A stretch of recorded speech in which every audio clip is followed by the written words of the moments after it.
Hi, I'm Maggie. And I'm Marin, and you're listening to Tell Me I'm Sorry. a podcast where we deconstruct and muse on depictions of girlhood in film, literature, and other media.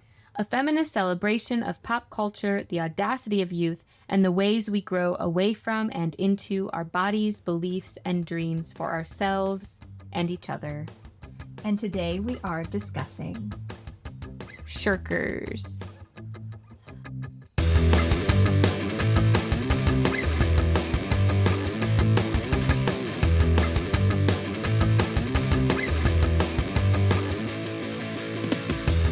Directed and written by Sandi, released October 26, 2018.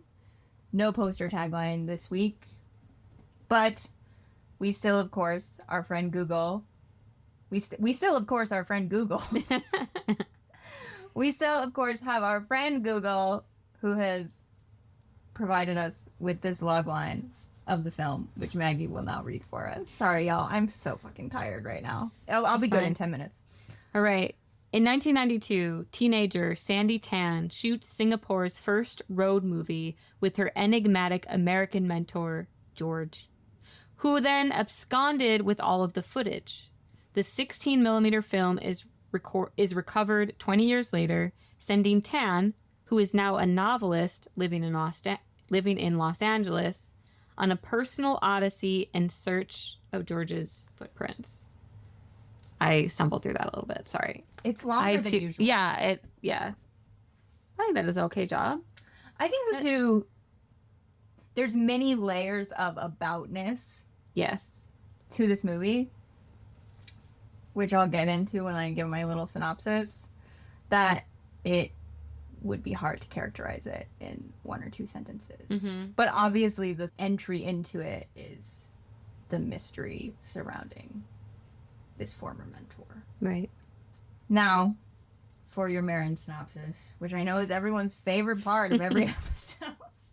When I'm editing and I listen to this and it's just me talking for so long, I hate it. And now I'm just adding to it by giving this little sidebar before I start. I love it.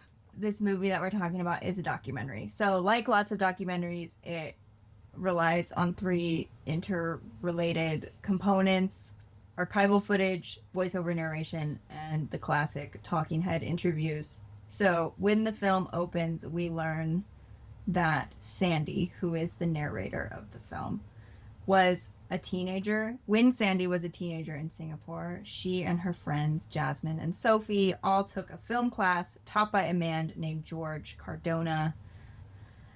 And this film class was a very invaluable resource for them because Singapore had a lot of government censorship of art at the time, and so the girls had to circumvent this censorship in order to watch movies and write about them and explore their creativity. So the cultural climate they were growing up in made their access to this film class and this potential mentor all the more meaningful. And while the girls admire George and they value his mentorship, we also learn about George's strange and inappropriate behavior as a teacher, like taking the girls on late night drives after class, but at the time the girls didn't necessarily think this was strange or inappropriate because they were teenagers who looked up to him and wanted him to see their potential and think they were cool. And also, it's not children's job to make sure that adults behave appropriately, just so we're clear. And Sandi puts it pretty perfectly when she says in her narration, "He picked us, but he let us feel like we picked him." And so as George becomes further intertwined with the girls, Sandi writes a very experimental thriller road movie called Shirkers, which would have been unlike any movies being made in Singapore at the time. And the girls decide that they really want to make it. And with George's encouragement, they decide they're actually going to make this movie. Sandi's going to star in the lead role. Jasmine is going to be an assistant director and she's going to edit it. And Sophie's also going to work as a producer on the film. And it's decided that George will direct it. And so they put in the work of casting it, finding other independent producers. They shoot it. The girls leave Singapore for college, leaving George with the footage, trusting him with the footage, trusting that he is going to look at it and report back. And instead, George leaves Singapore without a word, takes the footage with him, and they never hear from him again. And decades later, Sandi is contacted by George's ex-wife, who says that George is now dead, but she has obtained the original Shirkers footage that they shot, excluding the audio tracks. So the audio is gone, and she wants to give this footage back to Sandi. And so we, as the audience, learn that the return of the footage is the basis for the Shirkers documentary we're now watching. The archival footage of the original Shirkers film we have been seeing has now been totally recontextualized in this term of being stolen and then returned. And so we're watching this documentary, which also includes Sandi's interviews with Jasmine and Sophie, where they discuss the process of just being friends as young girls, the process of shooting Shirkers and then losing it, and how they reacted to that, how they treated each other. Sandi talks to other people who knew George, and we learn that George similarly sabotaged other people's creative projects. And so by the end of the documentary, it becomes not just this elegy for a lost and stolen film, but it's this much more poignant look at the creative process, a look at how friendships can be infinitely altered, and a look at how creative people make meaning out of their lives in order to make art. And I think by the end of this film, it becomes something that is almost impossible to put into words. And that's where I'm going to stop. Okay. That was really messy. No, it was good. I mean, the film is so big. I know. It traverses so many areas of thought and experience that I think that was a good summary. Yeah. Thank you. Whose origin story Dude, should go first? do you want to go first or do you want to go second? I think I'm really curious to know what you think of this movie. Okay, So I can go first then. if you want to go first. Okay, so I feel like I have to give this warning that I don't have, well, maybe it's not a bad thing, but I don't really watch documentaries or like documentary style films.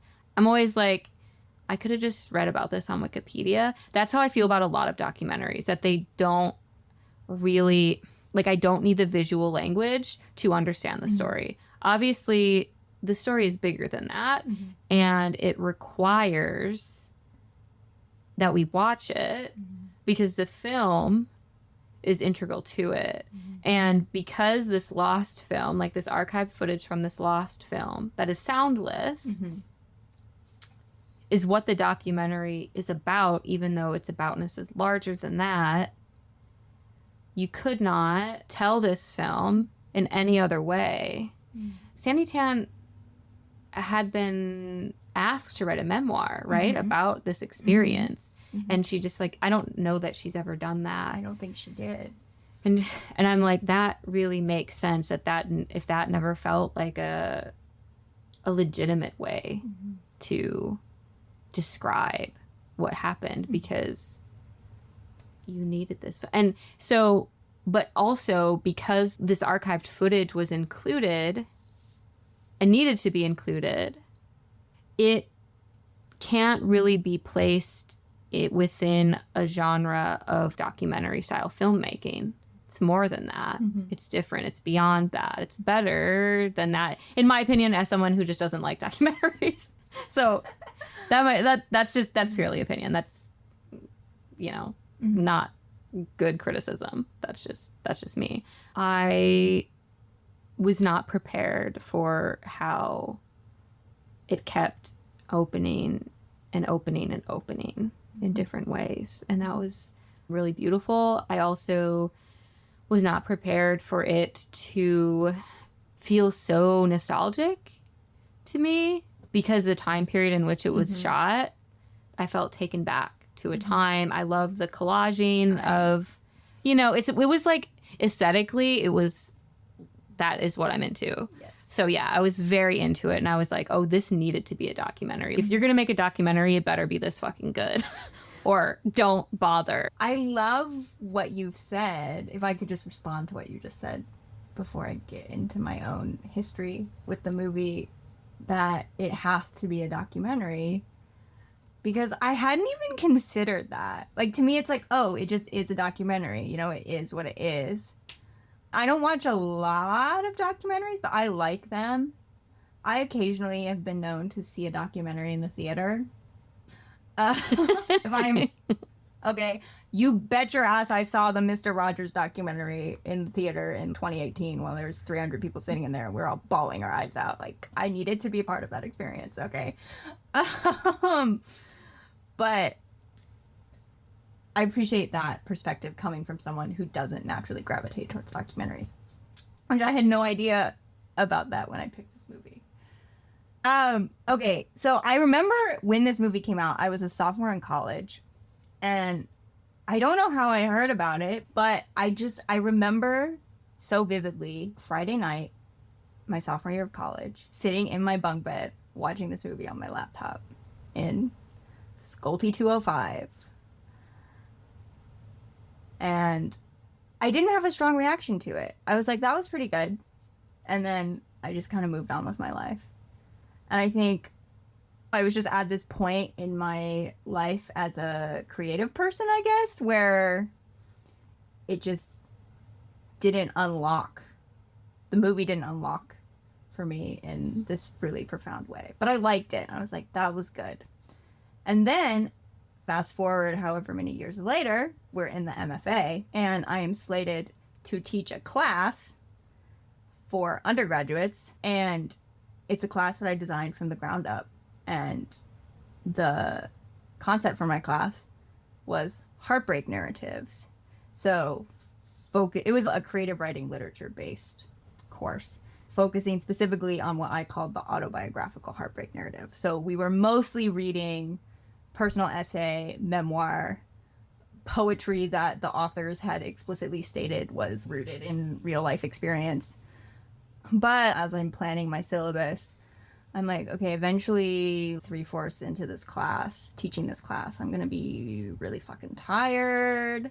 And also I was planning for a 3-hour class period. This class I taught, every class session was 3 hours long. So planning for a 3-hour class period is really hard. And I was like, we're going to watch some movies, because we can watch the movie in the first half of the class and then talk about it the second half of the class.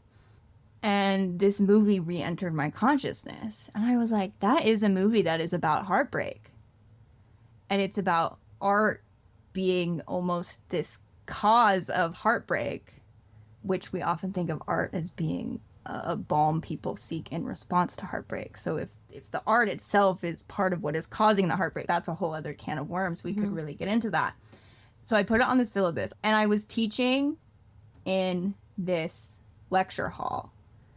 And warranted, it was a very small liberal arts school. So this lecture hall, it's not one that seats, it's 300 people. But the room was very wide and very open. And so the projector screen in my classroom that I was assigned was giant, which I loved. It was giant. And so when I go to show this movie and I turn all the lights off, it's on this giant projection screen. We're watching it in the dark together as a group. And it just opened up for me in a way it hadn't the first time. And I couldn't even pinpoint why, but I just loved it. I fucking loved it so much. And I was like, this movie is so good and so important and just unlike anything I have ever seen before.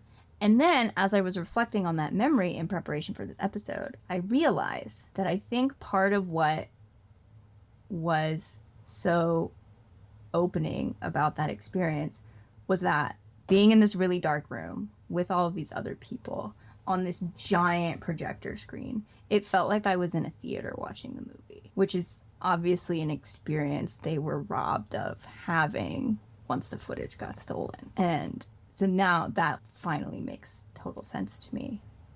And then rewatching it again recently, now having been a year out of grad school and working a full-time job and still trying to be creative in my own time, the movie is unlocked for me in all new different ways. And I think it's a movie that I can see myself continuing to watch once every few years for the rest of my life, because every time I watch it, I will relate to it creatively in a new way. Oh, I love that thought of it's being shown in a theater, right? That it's had the opportunity now to be received in that way and to be experienced in that way.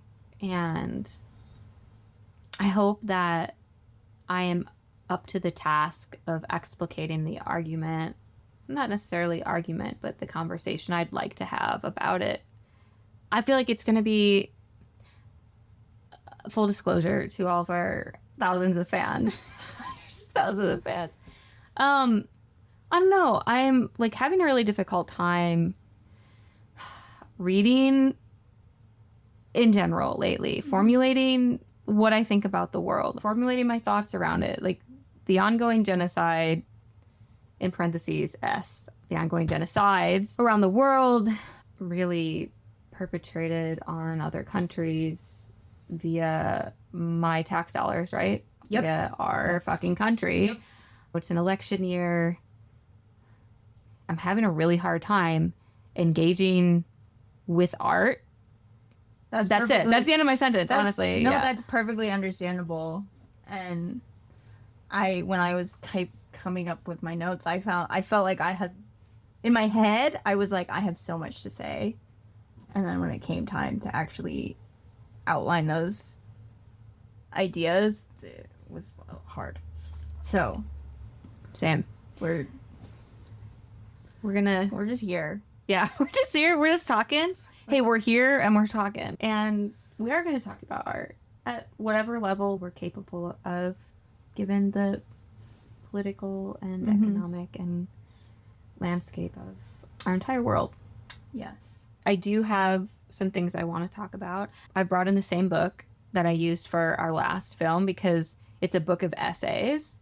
I feel like I can at least read through these essays one by one when it kind of chunks it a little bit, because I have not been able to get through an entire book for a minute. Same. Magical realism, essays on music, memory, fantasy, and borders. It's just it's great. I've only read 3 essays out of it now, but it's fucking phenomenal. And I'd really encourage everyone to read it if they're interested in the things that I'm talking about that are coming from it. You know, you've had people tell you, I had my friend Buster, shout out Buster, I know you're going to listen to this. Our most loyal, one of, yes. Like that it's like we're drafting an essay in real time. That really is what's happening. And so sometimes you have to talk through to get to like the meat of what you meant to say. Right. What is your thesis? I don't know. And I could probably relate this back to Shirkers eventually. But right now, what we're doing is we're just standing here with this microphone talking. And that is 5 degrees separate from the final product that eventually gets put out. But you need to have this initial phase of just, we're vibing. Yeah. Or whatever. That's what the kids say, I hear. Yeah, right, exactly. And then it eventually becomes a final product. And that is something that I find most heartbreaking about the story of the Shirkers film that was made in the summer of 1992, is that they never got to see it become a final product. What I really gravitated towards on this rewatch of the movie and really appreciated was just how I felt this movie really organically demystifies parts of the creative process, in that the movie is showing how these girls' creative impulses have been accumulating since childhood.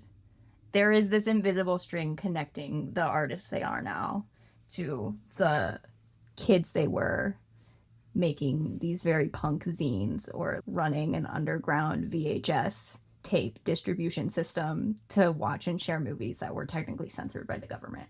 And how a person's first creative spark happens, I think is often a mystery to us. Because when it happens, we're too young to remember it. Right. I have just always been this person who loves to create stories and write them down. I could not tell you how it started. And I imagine that's how a lot of people feel. I won't speak for you. But I love the attention that gets paid to Sandi and Jasmine's creative ventures before they meet George. Because before they met George, before they made Shirkers, they have these bedroom shrines. They started writing for this music zine in Singapore called Big O. But then they eventually quit because, as Sandi put it, they decided they were too punk for them. And so they start their own zine called Exploding Cat, which Sandi says is, quote, a catalog of us, which I just love that phrasing so much. And so I love the attention that gets paid to all of these projects that existed before this Shirkers film. Because one, these projects and periods of creative discovery are important in and of themselves. Like, they just are. Any creative person knows that. And two, then we as viewers understand how these various projects, Sandi and Jasmine's burgeoning friendship, and later their friendship with Sophie, all culminates and leads to their decision to make the Shirkers film. The invisible string, it is just there. And focusing on that cumulative effect, I think, is especially important for viewers who might not consider themselves as creatively inclined. Because I could see some of them sitting there watching, wondering, why are these girls still so hung up on the fact that this George's guy took their movie that they made when they were 18, yada, yada, yada. But it's not just that he stole the art they made, which is bad enough. That is a horrible thing to do. It doesn't matter how young the artist in question is. But by losing the film and never seeing it to its completion, they lost the opportunity to fully figure out how the Shirkers film they made fit into this continually accumulating life of creativity. What was supposed to be this catalog of them, the way that this Shirkers movie was supposed to exist within the context of the summer that we did this thing, and this is who we were, and this is what we thought, and this is what we felt. Now that is inseparable from his sinisterness. And that to me is maybe the most heartbreaking thing. Right. It's not just that he took something from them that they had created. He didn't just take it from them. He removed it from the canon. And you can tell that this was also a good fucking film in its own right. Is so beautiful. It's amazing. It's beautifully shot.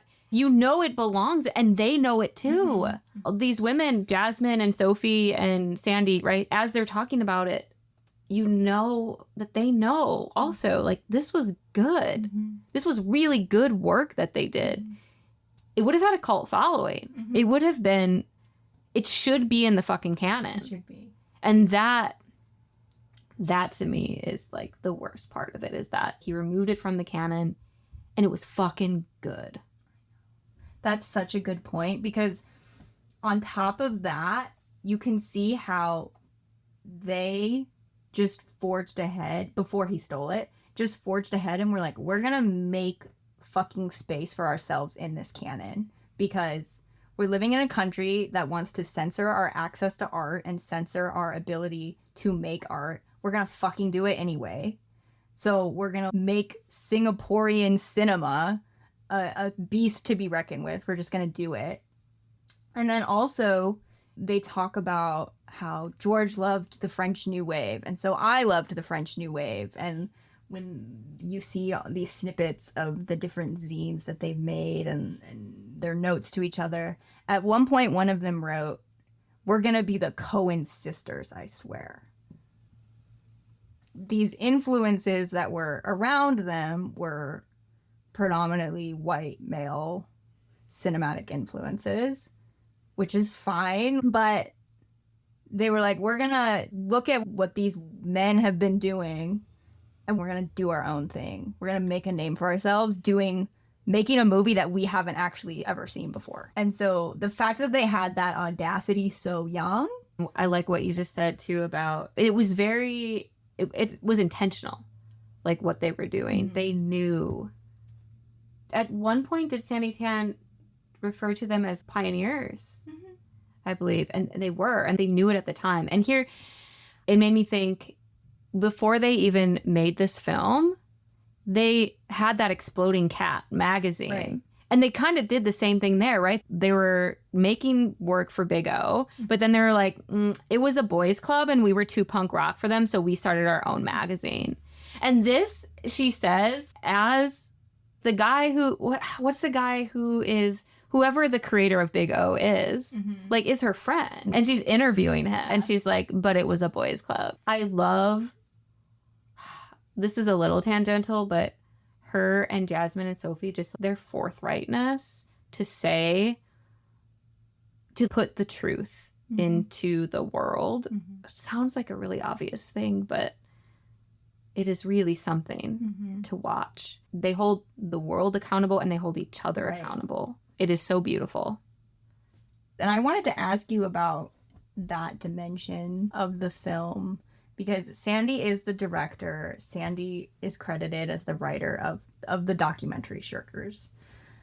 And so she holds a certain level of power that Jasmine and Sophie don't necessarily have, though I believe they were both producers on the film. So that is a position of power. But what do you make of how the film approaches Sandi specifically, but I think it can be said for all three girls, how Sandi's behavior, the way Sandi treated her friends, her relationship with George, because it gets tense at some points, especially between Sandi and Jasmine. Mm-hmm. I don't know. I don't even think I would describe it as tense. I guess there was tension there. Yeah, true. Like, definition wise, like, you could say there was tension there, but I don't think that it was like, what I'm trying to get at is those tense moments, mm-hmm. you could tell it didn't impact their friendship right. in a negative way.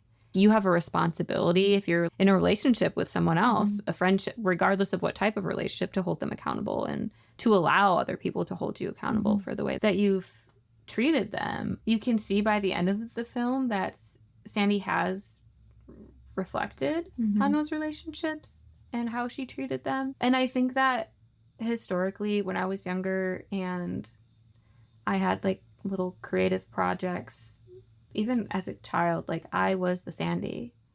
Like, I was this driving force and I could be an asshole because I had this specific vision for how I wanted things done and I was going to get it done no matter what.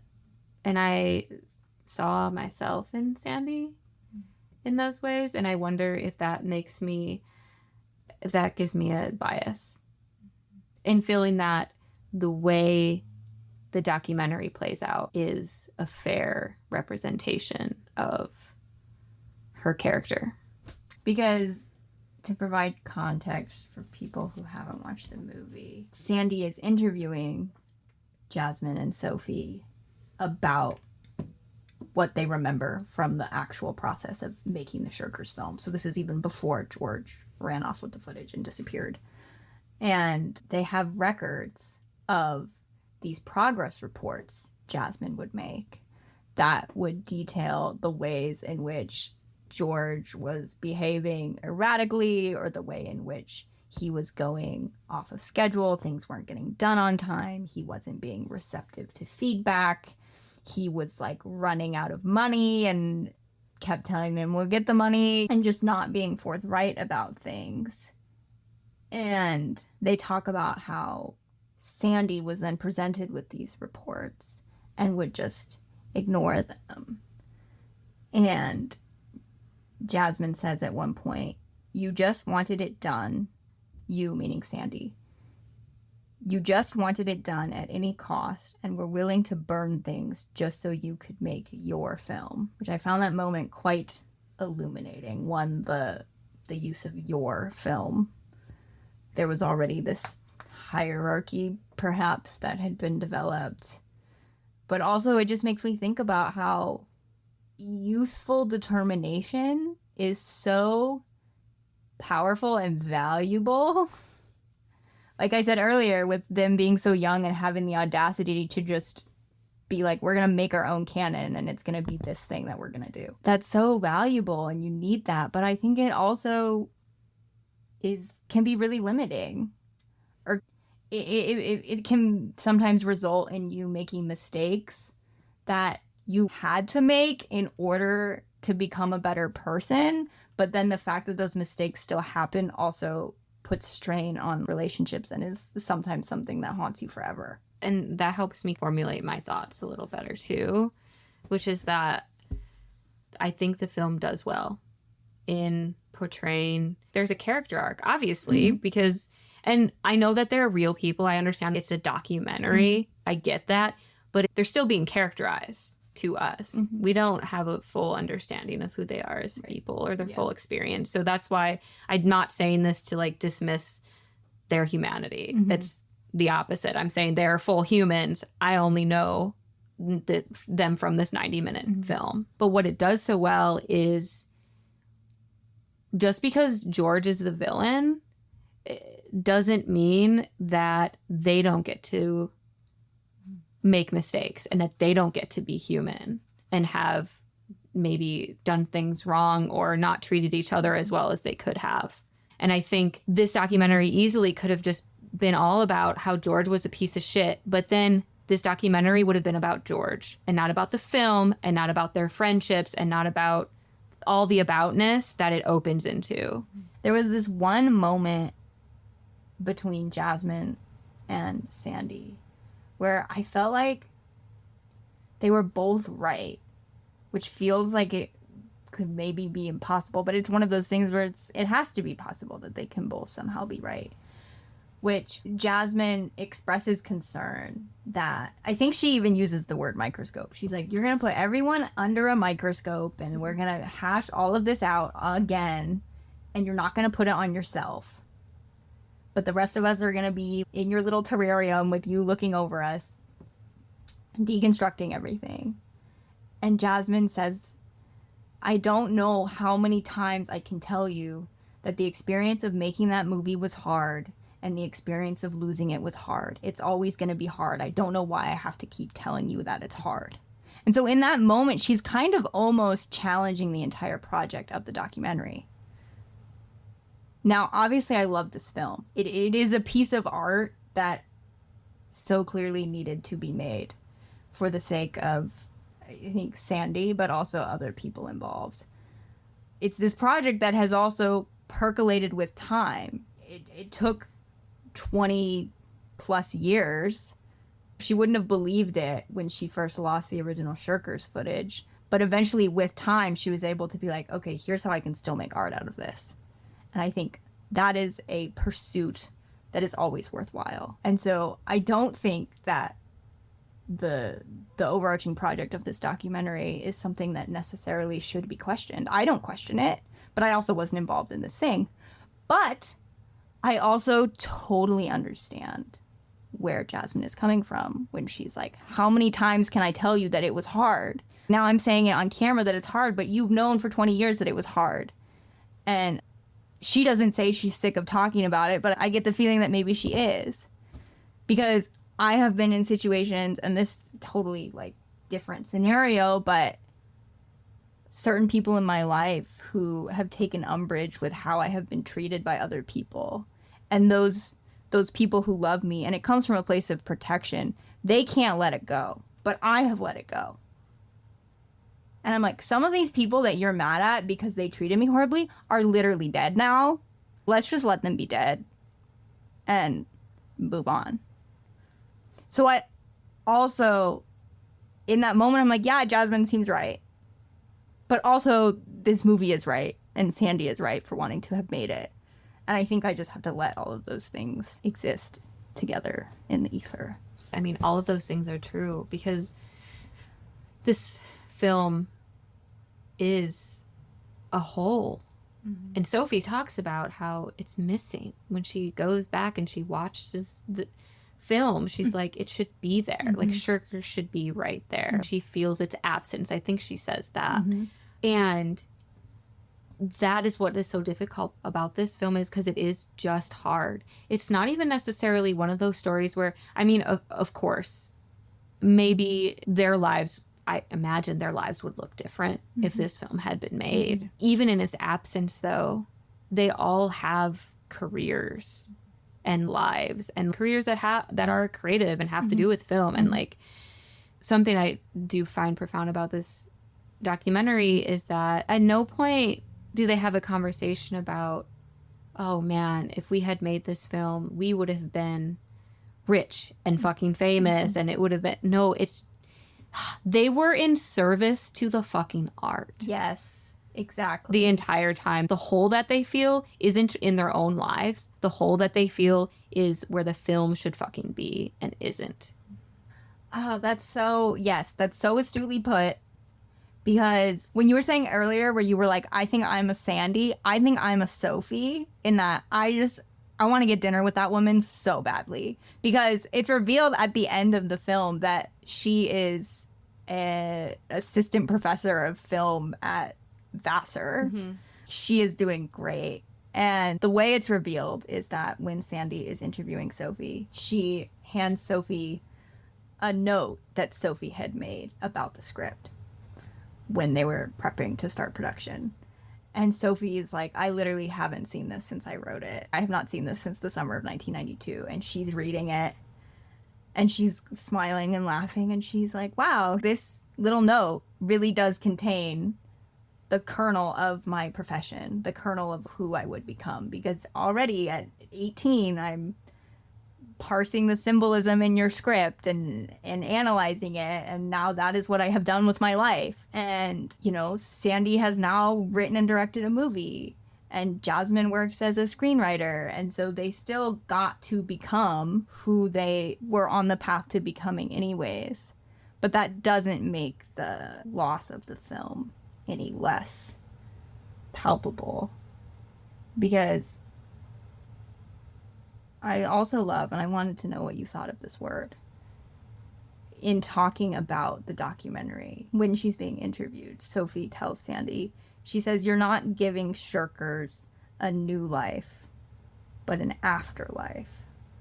Which I found incredibly poignant, because I think it speaks to, like you said, the fact that it is gone. It is this absence, it is this hole. But I was curious what you made of that word. This is the perfect segue to talk about my intertextuality. Yay! But I'm so stressed to try and do it. It's gonna be rough. Mine is gonna also be rough chaotic. going. So my intertextuality, same as last week's episode, magical / realism. That slash is important.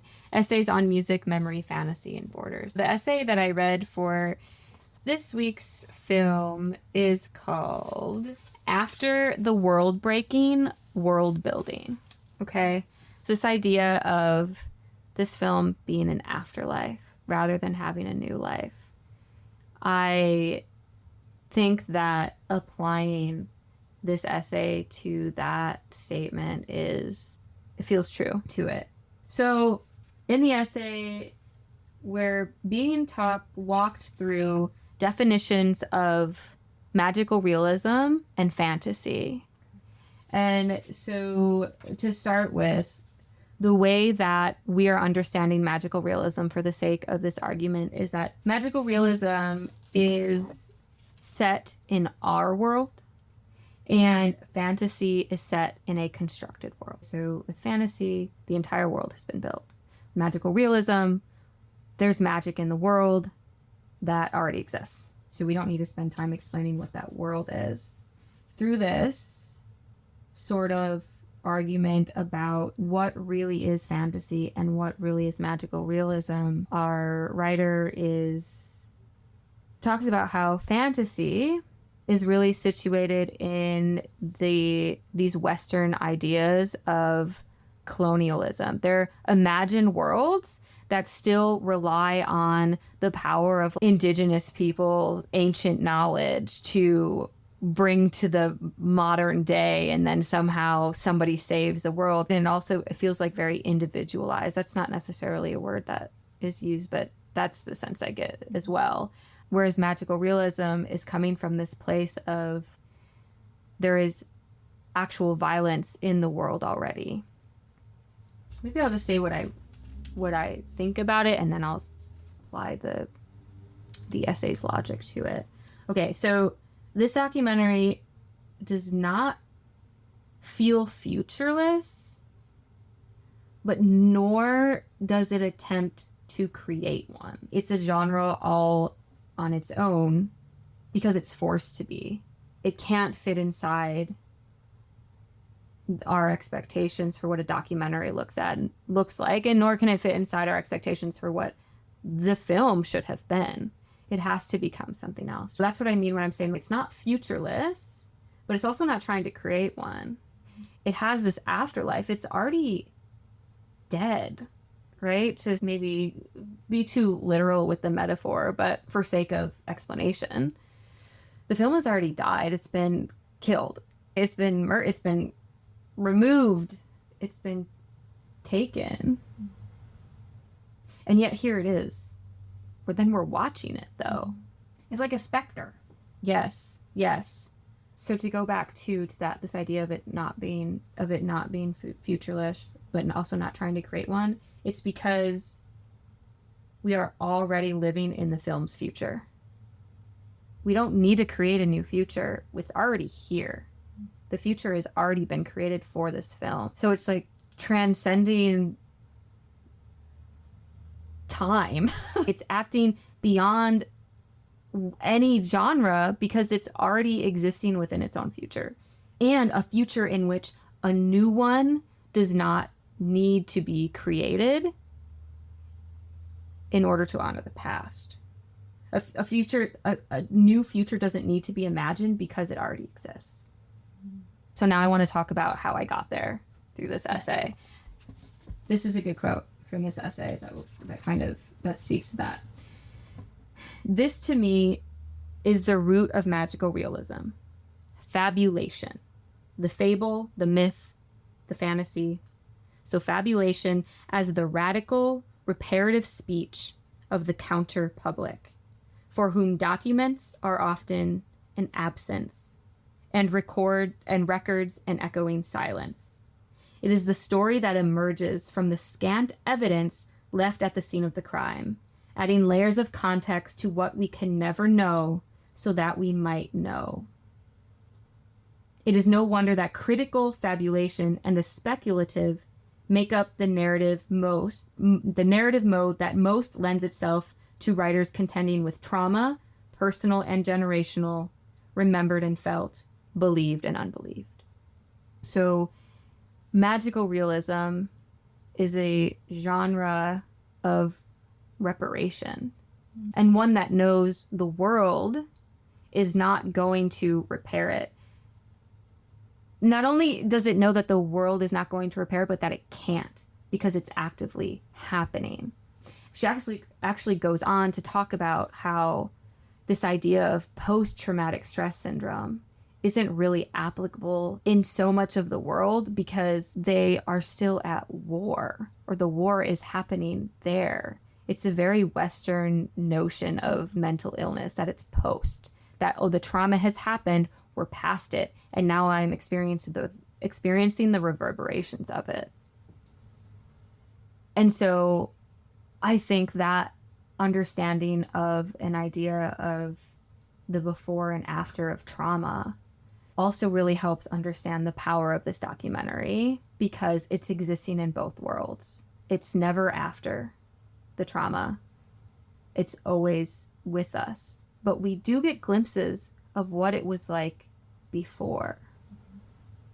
Going back to this idea of fantasy being situated in westernized understandings of taking back what's ours. It's all about power and control, typically in a fantasy world, right?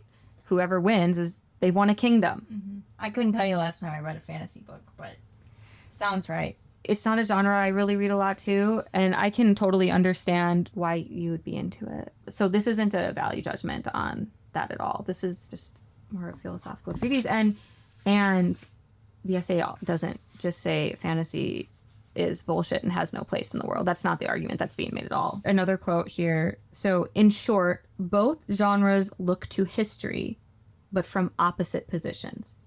Fantasy discovers the new world, whereas magical realism is the world invaded by violence. If fantasy is a literature of world building, then magical realism is a literature that results from world breaking.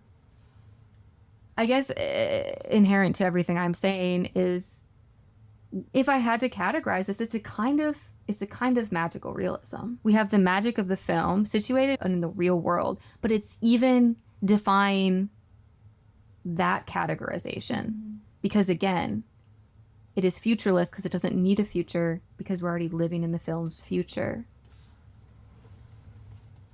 And by it existing in its own category, though, it is opening us up into a future that would otherwise be unknown to us. And I think, too, this idea, this is perhaps tangential, but I think, too, the idea that our trauma, that we can be post our trauma is kind of bullshit. Once something happens to you, it hurts forever. Like Jasmine says, it hurts. I don't know what else. It was hard. Mm-hmm. She didn't say it hurts, but she said it was hard. And it's still hard. I don't. What else do you want me to tell you? And that's what trauma is like. I'm not post the fucking trauma. It always sucks that it happened. There is no reparation for it. But we can create art in which celebrates whatever was taken. So she says, both trauma and fantasy are portals into the past. Both are sites of memory. If magical realism results from world breaking, fabulation then is world building. The imagination working alongside the past to make something whole from the embodied traces of history and echo through time. In Beloved, Toni Morrison calls this rememory, where memory itself is a supernatural phenomenon that connects time to time in the body. By relieving our ghosts of the burden of their stories through fabulation, we are liberated to imagine the fantasy of possible futures. I'm telling you guys, you should read this fucking book. Yeah. So what this documentary has done, it has relieved the ghosts of the burden of their stories through fabulation by including the actual archived footage, which I'm arguing for the sake of this argument anyway, is a kind of fabulation. And I think it is. The film itself was operating on a very magical sort of plane of Sophie existence. Describes the plot as, she uses the word immaterial.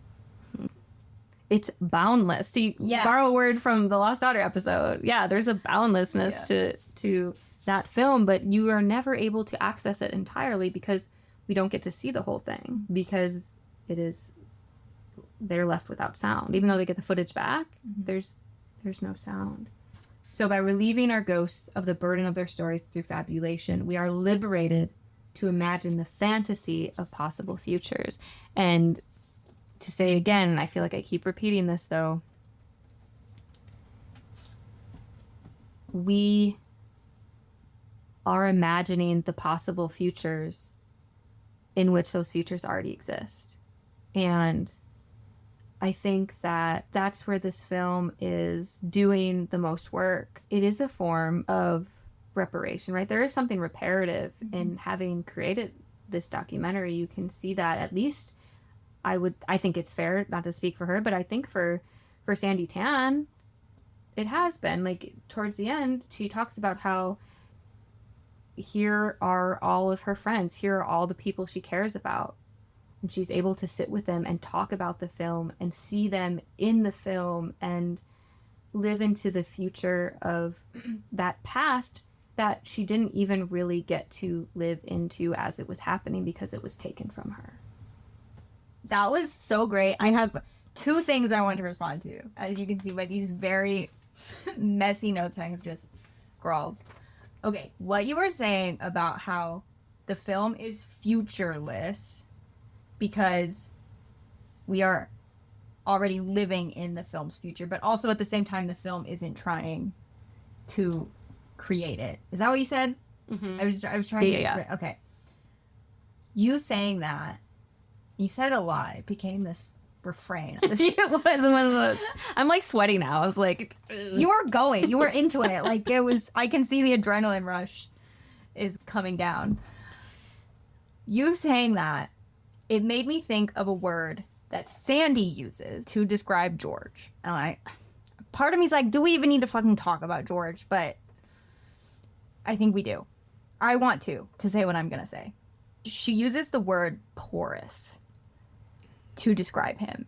She says he had a way of telling stories because he told them all of these crazy stories that to an adult are very obviously lies, but to a kid who is looking up to this magnetic figure as a mentor, you're gonna believe them. He said that he inspired James Spader's character in Sex, Lies, and Videotape, and it's like, when did you meet Steven Soderbergh? He also claimed that he witnessed the car crash that killed Jane Mansfield and saw her decapitated head or whatever, and just things that he obviously did not have any part in. But Sandi talks about being so compelled by these stories because they represented this world of filmmaking and film imagination that she just didn't have access to in Singapore. And she describes how his stories made time and history and the truth porous. And so what you're saying about futureless because we're living in the film's future, but it's not trying to create the future at the same time, I think this entire documentary project and the way it's integrating the original Shirkers footage is a way to make time and history porous for them, to reclaim that idea of time and history as being porous from him and to reimagine it in their own way in this magical filmmaking space. That was the first thing that I thought of. thank you so much for I feel like that was just an articulation of what I was trying to say as the spirit was moving me. That was so good. Yes. Well, I couldn't have gotten there if you hadn't said it first, though. That's the thing. And then what you were saying about, you used the word ghost at some point. I wrote down, is ghost voice. I don't know what the fuck that means. But because something I wanted to talk about was the music in the movie, which in the beginning of the movie, when you're mostly just seeing the archival footage of the original Shirkers film, and there's Sandi explaining how we met George, how we made this film, da-da-da. And so before she has even fully revealed that the film is now stolen, you're seeing this archival footage, and there's this music over it. And it's very haunting music. Lots of odd vocalization. It's very Enya-esque. Very beautiful, but I think, yeah, the word I would use would be haunting. And then eventually we learned that as they were shooting the movie, Sandi had recruited a friend of hers who was a musician to write the score for the film. And he had written a bunch of music for the film. And he gave that footage, that audio, to George because George demanded it. And I guess George also threatened this kid and was like, if you're trying to take advantage of them, I'll fuck you up, even though he was the one who was ultimately taking advantage of them. Mm-hmm. So, point is, George receives this recording of this music, keeps it, never shows it to the girls. He takes it with him when he flees with the rest of the video footage. So the girls never had access to it. And so they're interviewing their friend who had originally written this music, and he's talking about these weird interactions he had with George and how his music was stolen, essentially. And then at the end of the movie, after we've seen this whole story and time and history has been made porous, the movie ends with that music that was originally supposed to be there. Either, I don't know exactly if it's because he still has the sheet music or he just cobbles together what he can remember, but Sandi records him playing the music that was originally supposed to be in the Shirkers movie. And that is the music we are left with at the end of the film. Not this very haunting, almost ominous or difficult to parse music at the beginning. And So I think what I wanted to get at was that I love that choice to end the film with this music that was supposed to be there from the very beginning, but couldn't be there because we didn't have this footage. We don't have the recordings of this music. And so it feels like that music, using that, what is supposed to have been the original music, but is no longer the original music in a way. It's like a ghost of the original music. Yeah. So that was where I was trying to go. What you were saying about fantasy and magical realism as being related to like, ghosts of the past and the future, and I can't remember everything that you said, I'm sorry, but that is what I'm getting at, is that implementation of the music is this very overt signal almost of like, here is the afterlife in action. Yes. Yeah. Uh-huh. And the way that original music isn't just supplanted over the archival footage of the original Shirkers film, but it's over this current footage of these people being interviewed and smiling and laughing and talking. It's kind of almost B-roll footage, just showing Sandi talking to these people who are her friends and just seeing them exist in the now, loving each other in a way that is, of course, innately tied to this film they tried to make. This film they did make however many decades ago, but also extended beyond it, perhaps. Into its afterlife. I guess I could talk about my intertextuality, which I am equally scared about because I tried to plan what I was going to say, but I was like, I feel like what I want to say is too much, that I'm just going to have to read it and just go. So, whatever you need to do. Are you ready? Yeah. Okay. I want to read from an essay I read in the Yale Review, because we all have our pretentious inklings, and I subscribe to the Yale Review because they publish a lot of criticism and essays that I really like. The fiction, personally, find it pretty eye-rolly. But if you want to read some good criticism and nonfiction, other nonfiction, the Yale Review, pretty solid, I think. The thing bringing me the most joy currently this summer is watching the entire Fast and Furious franchise for the first time. So we all contain multitudes. Let's just remember that. The essay that I want to read from and talk about is written by Dana Levin, who is predominantly a poet. And the essay is called Lessons of the Line, Charles Simic and Me. Charles Simic was also a poet. He is now deceased. But Dana Levin, she grew up, I believe, in California, went to college in California, had a pretty difficult home life relationship with her family. So after college, she moved to New Hampshire with some of the friends she had made at college and was like, I don't know what I'm going to do, but I just need to get the fuck out of here. I need to go somewhere new, try something new. I want to be a poet. I'll just take whatever job I can and live as people are wont to do when they're 22. And so she's working in this small town in New Hampshire that has a college where Charles Simic is a professor. And people she works with know that she's a poet. And they're like, you should go to Charlie's office and show him your poems and talk about poetry with him. And she's like, why would he want to do that? I'm literally not even his student. He just won a MacArthur grant. He is bigger than me with my little poems. But they encourage her to go, and she just knocks on his office door one day and is like, I am a poet. I want to work with you.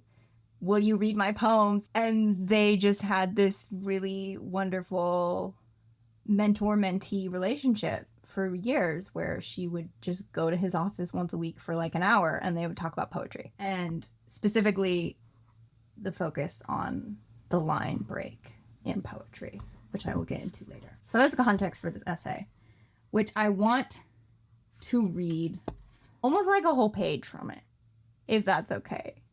Yeah. Here we go. Simic was clearly a sensualist. From his poems, you knew he loved food and women and all the earthly pleasures. Here, too, his philosophy of "and" was in play. Death and brutality were everywhere. Yes, and so was the sweet speech of trees. Most of his poems barely made it to the top of page 2, but in the selected poems, I found a 3-page, 16-stanza ode to breasts that began with an announcement. I love breasts, hard, full breasts, guarded by a button. For a lover of breasts, by the still fungible standards of 1980s academia, where it was not uncommon for teachers and students to depart the classroom together for cafes and bars, and for some, the back seat or a bedroom, Simic held to impeccable boundaries with full-breasted me. When I was in his office, along with never letting an eye stray beyond the area to the left of my head, he always kept his door ajar. This was long before doing so became the advice, the convention, and then the policy at campuses nationwide. During my time in college, teacher-student relationships could be quite personal and intimate, even without sexual entanglements. Each semester I was there, I had something called independent study with my beloved mentor Barry Sanders, which took the form of showing up at his office to tell him dreams, gripes, current intellectual and literary passions, and occasionally to show him a poem I had written. Thus, I received academic credit for being a person. Pitzer's intimate and personalized environment had been incredibly nurturing and formative for me, especially coming off 20 years of a deeply oppressive home life. But this intimacy made boundaries porous. I had gotten to know my college lover, the divorced professor, through poetry readings and gallery openings and hanging out at the Grove House Cafe. We were engaged in the intimate life of very small progressive liberal arts college community which flourished in part because of the relaxed standards of academic protocol and convention. Our relationship naturally developed within a context that made it easy to feel like peers. I never took a class with him until after we started sleeping together. The power dynamics of being a student sleeping with my teacher were complicated in no small part because we genuinely cared for each other. I cannot subscribe to any reading of myself being a victim in this relationship. He was clearly attracted to me, and I was attracted to him and to his attraction. It was completely novel for me. Maybe if I could see myself through his eyes, I could stop torturing my body with judgment and self-loathing. Maybe I could see what he so valued in my brain. I actively pursued him. He demurred for all the correct reasons, and then he consented. He was 30 years older than I was. He loved poetry, and so did I. Still, the very fact that our positions outside the bedroom were not equal affected the class I took with him. How could I really be learning when I was so engrossed by my erotic secret? It was not even a secret, not really. Half the students knew. He knew. It was the subtext for all of us in his classroom. I was not aware of this then, but now I think that the impersonal atmosphere of my work with Charlie served as a tonic for the dramas of my undergraduate life. He wasn't interested in me. He was interested in my poems. This was a first lesson in learning the difference between poems and personality, which would prove crucial if I was to see the poem as material to be worked rather than as an extension of the self. There was nothing precious about a poem in Charlie's office. Stretch it, poke holes in it, dismember it, knife it in its failing heart. Okay, I'm sorry that was so long. But I'm so into it. Before I even get into the segment that I just read, I want to talk about how much I love the title of this essay, Lessons of the Line. And you wouldn't know it from the portion of the essay that I just read, but this reflection on what it was like to really learn how to study the line in poetry truly is the focus of the essay. That section that I just read, she calls it an interlude. And the first time I read the essay, it felt very out of left field. I was like, oh, we're going, okay. And now having read it a couple times and really sitting with it, I see what's happening. But the true emphasis of the essay is on seeing the poem as a component of parts that must be built, of which the line break, is an essential component. The essay is truly about how this mentorship with Charles Simic helped her to better understand the line and therefore become a better poet. And that focus on this one single craft element made me think about this very quick moment in the Shirkers documentary, which is when Sandi has written the script for Shirkers and she has sent it to George and he sends her his feedback. And we only see a couple pages with the notes that he has written, but his feedback is, I would say, grandiose, in that he's saying that it's fucking brilliant and this made me cry and you're a genius. And as we have established, I fully believe that this Shirkers film they made was phenomenal. Mm-hmm. The footage looks great. The story, the way Sandi talks about the story that she created, I was like, yeah, I want to absolutely watch this. I do believe that her script is good. I'm not discrediting the script with what I'm about to say.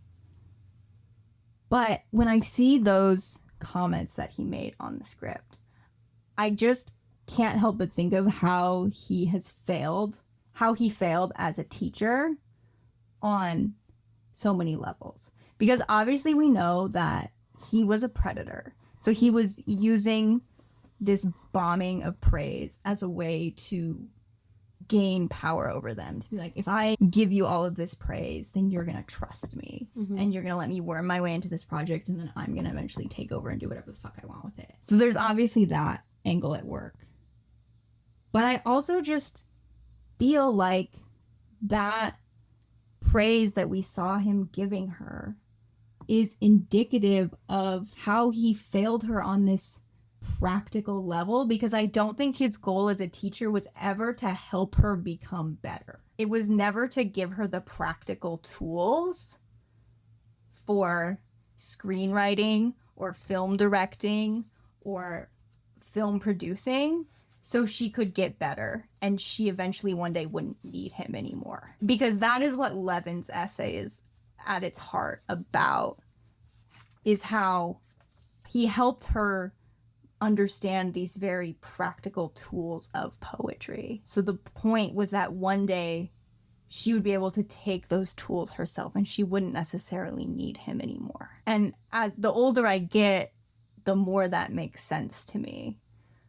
Because the thing that Levin also says at the end of the section I read, which I'd imagine some people might disagree with, which is this lesson, she says, in learning the difference between poems and personality, which would prove crucial if I was to see the poem as material to be worked with rather than as an extension of the self. Obviously, all art is an extension of the person who made it. It is made by a person. I don't think that's what she's saying. But, like, sometimes you don't need a mentor who is there to be your friend and listen to your emotional woes.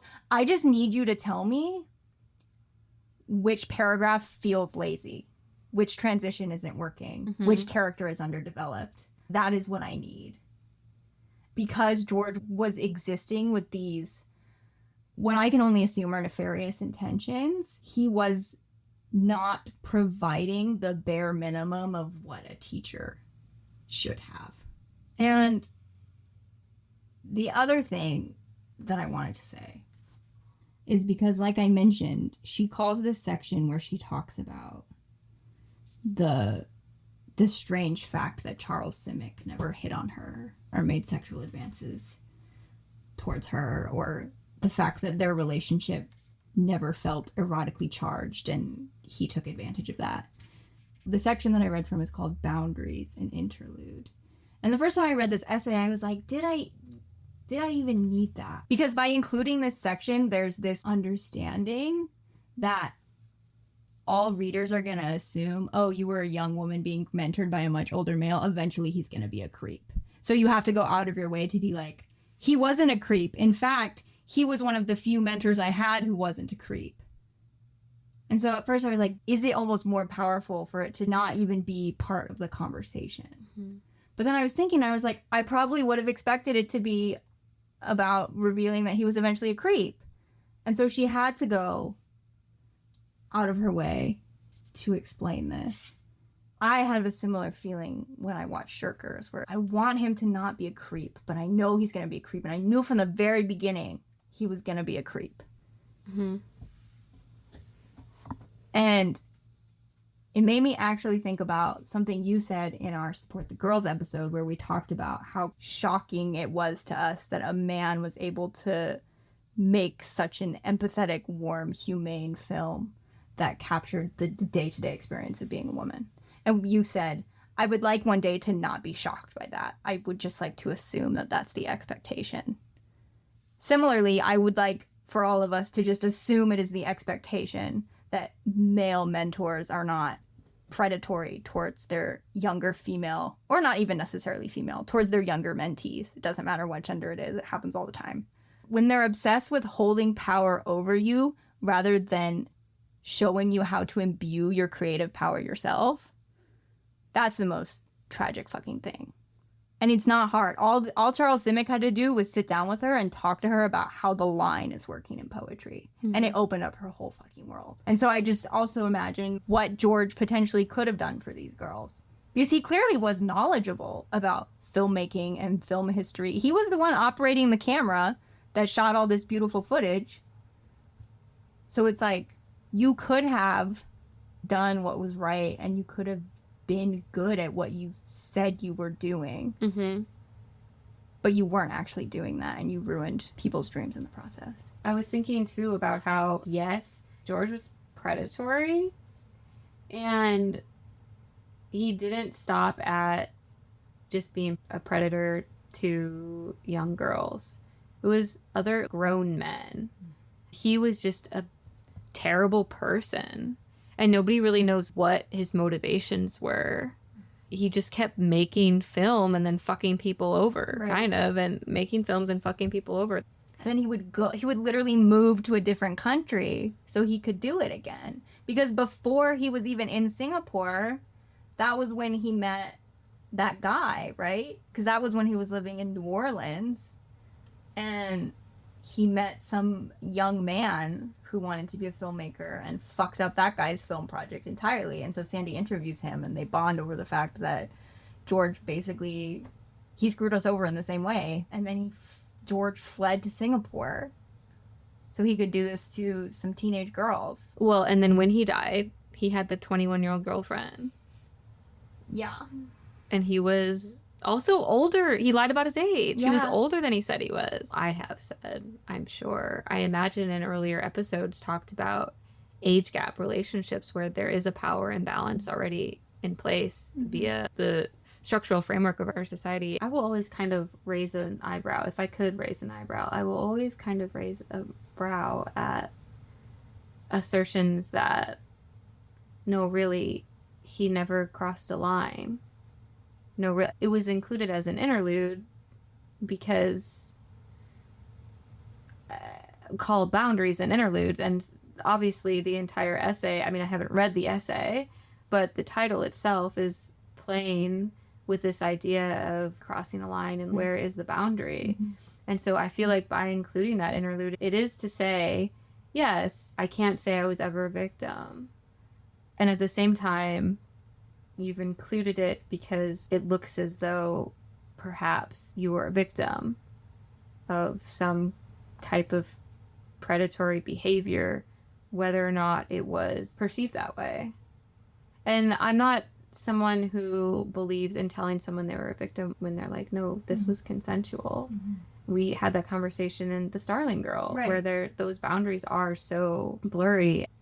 What I find so interesting about that section, where she talks about being in a sexual relationship with her former professor. I'm assuming that's what you're referring to. Yes. I think the way she navigates the truth there, I find quite deft, because on one hand, she claims, it is my truth that I do not think I was a victim here. I think we genuinely cared for each other. But then she also goes on to say that because he engaged in that behavior, it affected my education. It affected the atmosphere of where I was just supposed to be learning. But now there's this subtext because I'm his much younger lover. And so even though she doesn't think of herself as a victim, she still acknowledges that something was lost, you know? Mm-hmm. there was something that she lost out on that he didn't have to because of that power dynamic. Yes, and not just her, because the way that I'm understanding it too, she's like, it was a subtext for the entire classroom, because so many people in the class knew about it as well. Mm-hmm. So now, that's in the back of everyone's mind as he's giving feedback, as he's lecturing. And so that's what I mean, my brow is raised, because what does it mean to be a victim? What is victimhood? Mm-hmm. What is she saying she's not a victim of? Right. His predatory nature? Okay, that's fair. You were adults and you decided to enter into... But you've lost something, though, because of this relationship. Mm-hmm. And so I think it's interesting to say, I'm not a victim, but it depends on what victimhood looks like.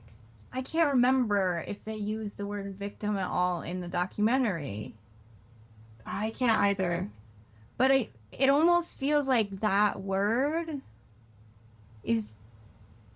Again, acknowledging it's such a porous word, that word almost feels too small.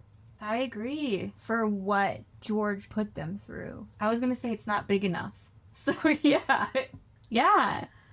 In terms of a literal theft happened, he literally stole rolls of film. Mm-hmm. So, in that sense, you are a victim. You're a victim of a crime, though maybe he would contest who owned the footage or something. I wonder if part of the reason why victim feels too small is because what was taken was not just from them, but from the canon. Yes, to bring us back. That is also 100% true. I think actually we can draw a parallel between that and your intertextuality. Victim doesn't really fit, right? Because number one, first and foremost, the writer is telling us that word does not fit. It does not describe my experience. Mm-hmm. So I'm like, okay, absolutely. So this word doesn't fit here, but something was still taken, right? If not from her, but from the class. Mm-hmm. Yeah. So it's bigger than that, because whatever, I think you could apply a certain level of victimization of the class as a whole, what was taken from them as students.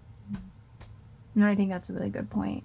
In that it takes one, in the case of George, it takes one person with this selfish and warped worldview to entirely fuck up the collective pursuit. Over and over again, right. Too. Yeah. Fucking George. I know. All right. Well, what does this movie make you want to tell your younger self? Oh, shit.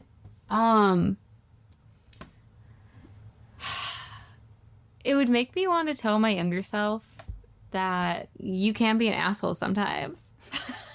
Honestly. Yeah. When your friends call you out on your asshole behavior, it's justified. And that's such a hard thing to learn, too. It's not just about taking accountability, which, first and foremost, sure, we learn how to be responsible for our actions and the consequences of those actions.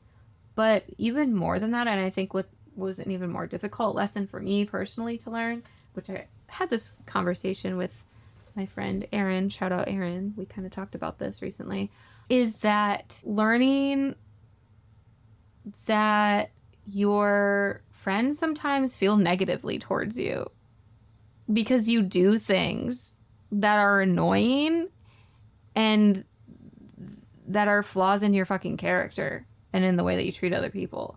And that is such a hard to understand, like to know that your friends maybe think you're an asshole sometimes, and then to know that they're right, and then to be like, but we're still friends. But we're still friends, and that's okay, and that has to exist. Mm-hmm. Together? Yeah. Oh, fuck, that was a hard thing to learn. So I would have a conversation with her about that. Oh, yeah, man. It is, because it's just inevitable that you're gonna be an asshole sometimes. No matter how much you want to think you're always this compassionate, open person, and you're gonna be an asshole. The face I just made, I was like, so sad. You know? So, I feel that 100%. Oh. This movie makes me want to tell myself so many things. But I think the thing I'm going to settle on is that I would tell my younger self to save every fucking thing you make.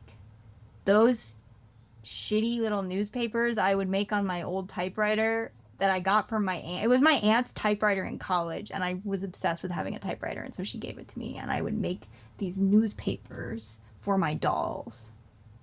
And I don't have them anymore, and I really wish I had them. But when you're 9 years old, you don't realize you're gonna want that one day.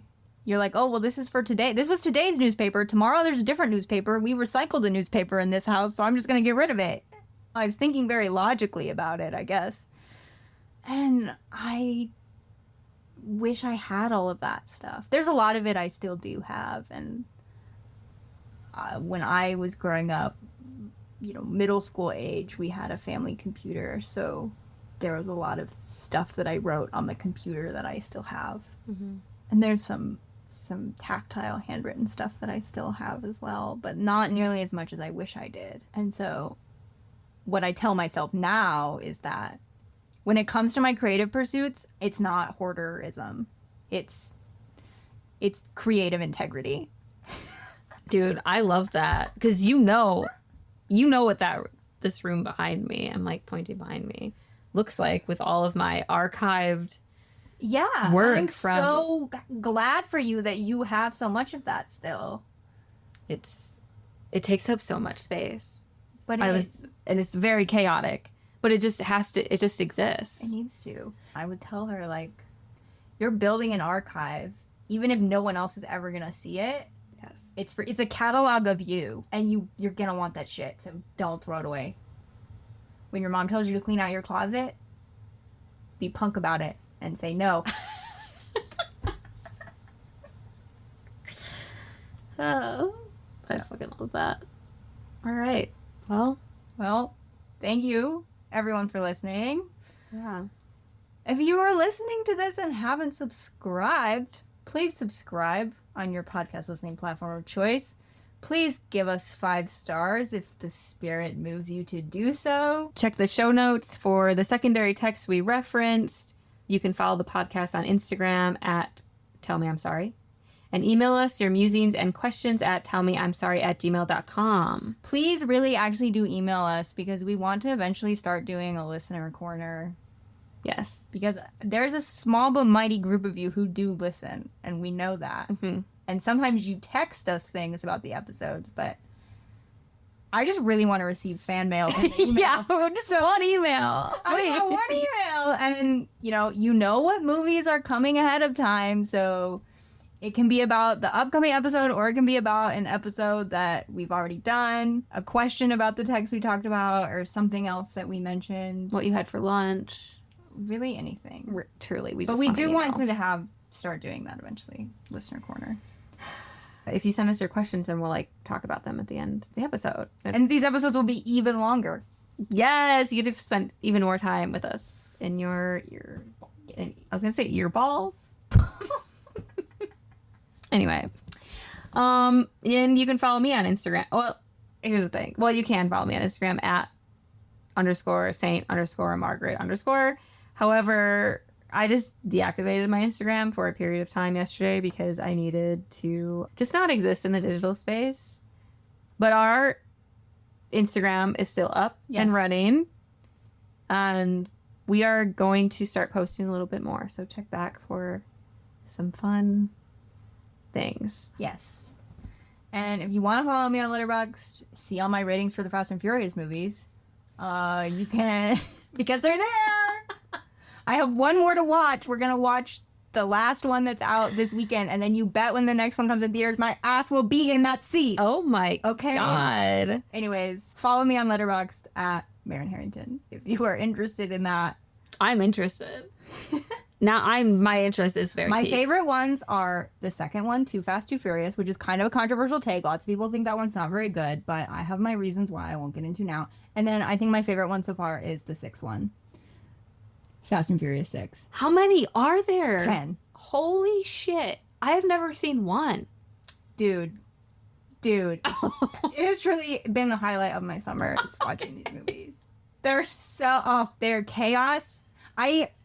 A very smart person, Sam Sanders, who's like a culture writer and journalist, he describes them as heterosexual camp. which I think totally tracks. Interesting. Dude, it's like my whole new personality is I'm a Fast and Furious warrior. Some of them are... They're weird, though, in that some of them are total propaganda, but then some of them are the most ACAB shit I've ever seen. Where they're like, yeah, we're gonna rob a police station because we hate cops. It's wild. It's wild. That's eventually the cars fly. It's crazy. I love it. That is amazing. That was amazing. Okay, well, I'm gonna watch at least one of them. Okay. I feel like I have to. So curious now. Dear God. Okay. I am Marin. I'm Maggie.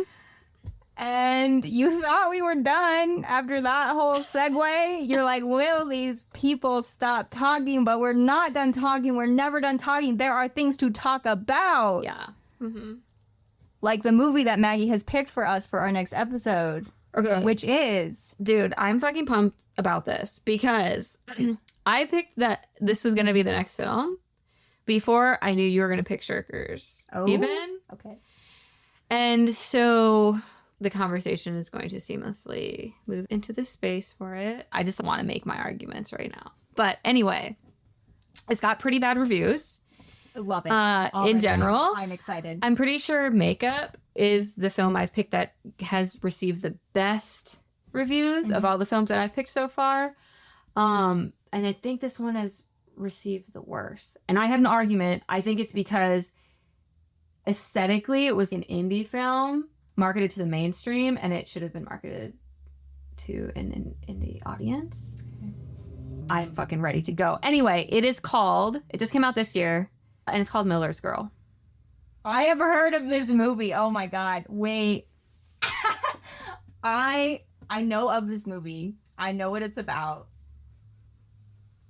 Seemed like a chaos. Where is it? I watched it on Netflix like a month ago, just random. I'd never heard. I was like, Okay. This seems like something I should know about. Cool. I also already kind of had an inkling of what I want my next movie to be, and knowing that your movie got bad reviews kind of further affirms, I think, what my choice is also going to be. Not to be like thinking too far ahead. I'm not trying to overshadow your film, but I think we have a psychic connection. That's what I'm getting at. That's our magical realism. It's moving. Yeah. Okay. That is Miller's Girl. For those of you who want to watch it, I believe it has Jenna Ortega in it, who's big deal right now. Mm-hmm. So, if you're a fan of her, I don't know. Anyways. Okay. Thank you so much. Goodbye. Goodbye.